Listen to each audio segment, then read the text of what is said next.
সাল্লাল্লাহু আলাইহি ওয়াসাল্লামের ভাষণ শোনার পর ওই ইহুদি মহিলা বাড়ির মধ্যে গেলেন। বাড়ির মধ্যে গিয়ে তিনার সম্পদগুলোকে 40 ভাগে ভাগ করলেন।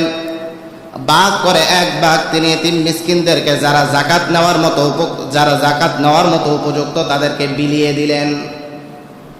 আল্লাহর নবী সাল্লাল্লাহু আলাইহি ওয়াসাল্লাম যখন এই ভাষণ দেওয়ার পর যাকাত ইহুদি মহিলা শোনার পর তিনি যখন যাকাত এতিম মিসকিনদের মাঝে যারা যাকাত পাওয়ার জন্য উপযুক্ত তাদের কাছে যখন বিলিয়ে দিলেন, মানুষ বলা শুরু করলো, তুমি কি ইসলাম ধর্ম গ্রহণ করেছো কিনা? তুমি কেন যাকাত দিচ্ছ? যাকাত তো মুসলমানরা দেয়, যারা ইসলাম ধর্ম গ্রহণ করেছে, যারা কালিমাকে বিশ্বাস করেছে, যারা আল্লাহকে বিশ্বাস করেছে, তারা না যাকাত দেয়, তুমি কেন যাকাত দিচ্ছ?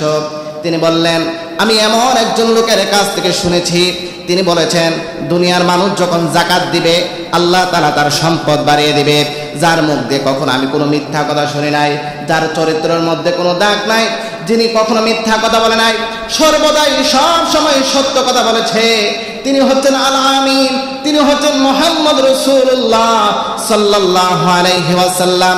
তিনি যেহেতু বলেছে তিনি অবশ্যই সত্য কথা বলেছে। আমি তার কথার পর বিশ্বাস স্থাপন করে, আমি তার কথা বিশ্বাস করে আমি আল্লাহর রাস্তায় আমার সম্পদের 40 ভাগের 1 ভাগ আল্লাহর রাস্তায় দান করে দিলাম। আমি দেখতে চাই আমার সম্পদ বৃদ্ধি পায় কিনা, আমি দেখতে চাই আল্লাহ তাআলা আমার সম্পদের সিকিউরিটি দেয় কিনা।